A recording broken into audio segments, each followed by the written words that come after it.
Morning, everybody. This is going to be a strange and unusual day because if the weather forecast that came up on my phone this morning is correct, it's not going to get to over 100 degrees today, which I am ready to celebrate. However, understanding how thoroughly I believe in the news as it is presented to me through various media. What was I going to say? I think what I was going to say is I will believe it when I see it. But in the meantime, I'm going to pre-celebrate the possibility that maybe it won't go over 100 degrees today. And while I'm pre-celebrating, I'm going to work on the Studebaker here. And I've been working on the Studebaker a lot lately, but I haven't been making videos. Well, things have come up. And there's things that I've been doing, and it's been complicated, and it's been a process. But I will begin to sort of explain. I'm putting an air conditioner in this car. There is the air conditioner right there. Down under the dash here, this is an electric air conditioner, so it's not going to have pulleys and belts and a compressor out on the engine. The compressor is going to be mounted right there. And there's a shelf. This is a semi-shelf. I built the whole shelf. But what happens to this is I put that compressor up in here, and there's space up in the dash. There's been a process of me removing the heater, which used to be here, and moving the wiring harness, which used to be actually right on that wall right above that compressor. And I put the wiring harness up in this up here, like can you see it up in there? So it's mounted up in the top of the cowl in such a way that the air conditioning, what do you call that thing? You've got the compressor, I think you call that the condenser. So the air compression, don't you love how I use words? The air conditioning condenser will sit up in there. The compressor will sit under it, and there's a little thing that goes over on the side, which is an inverter, which changes 12 volt power to 110.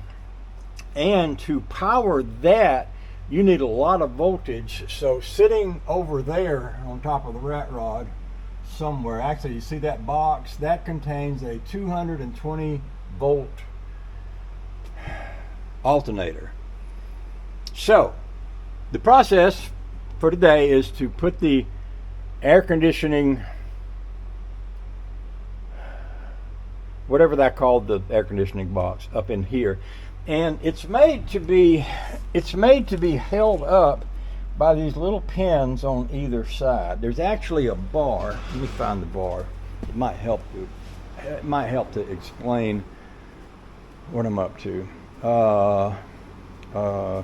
Maybe the bar is in the car. There's a hanger that hangs from. Here it is in this box right here. Now, if you've got we put an air conditioner in a Ford pickup truck that I learned how to drive when I was a kid. It had a dash that was straight on the bottom, and each one of these little side hooks into each one of these little things, like right there and the one over there. And this goes on here like this, and you bolt this to the dash, and that hangs under it. Well, in this car, there's really nothing up in there to bolt that to, and I don't want to get up into the wiring harness. So what I've done is I built a shelf over on one side, which you can see hanging down over there. And over here I have this side body panel.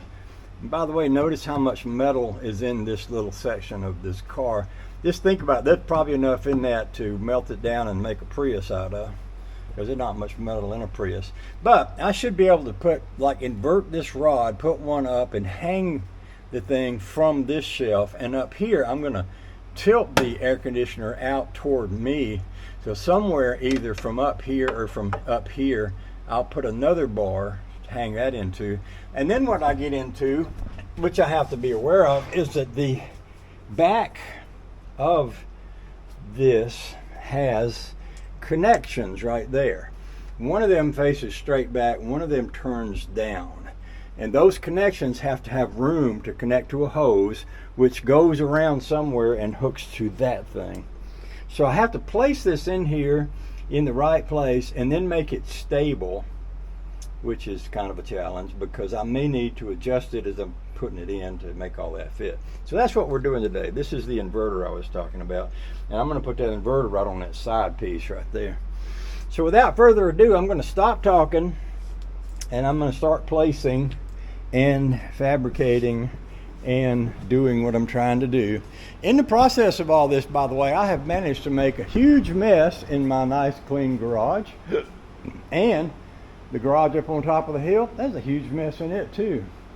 So the other thing I will try to do today is clean up the huge messes I've made, hopefully once I get everything in here. Another thing that I've had to do is make a kind of a huge mess out of my firewall, because that converter, no, it's not right. The shelf of the converter hooks to this rod, which I'm going to cut off, and there's another bolt down here that I had to put in to hold the bottom of that shelf. And then I've got the compressor, which sits here, and that's the bottom bolt for it, and I've got one more to put down here. And then there's a hole here, and a hole here, and a hole here, and a hole here, which wasn't, it might have been there before, but you probably couldn't see it because Mike had covered it all over and painted it. So I'm going to have to kind of redo the firewall to make it pretty again.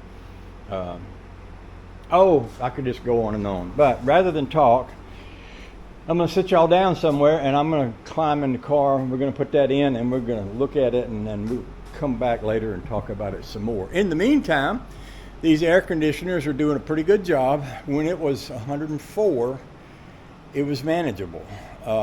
I've got one of these little Ryobi battery powered fans, and I found that when I was in the car, it's still a lot like being in an airless box.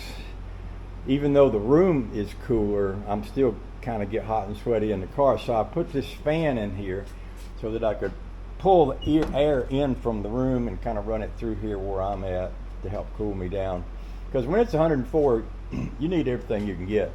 All right. By the way, the rat rod is nasty. I went up and drove it through the field the other day. When you get mud all over the tires of your hot rod, rat rod, you know you've been using it. It's that front axle. That's the kind of thing that makes a hot rodder proud. Because if you've driven your car enough to get it that kind of dirty, that means you've been really using it like it was meant to be used. So that's what I've been up to. Okay, enough said about all that. I'll talk to you later. I hope whatever you're doing and wherever you are, you're having a right fabulous day. And if you're not, just get over it. Bye. See you.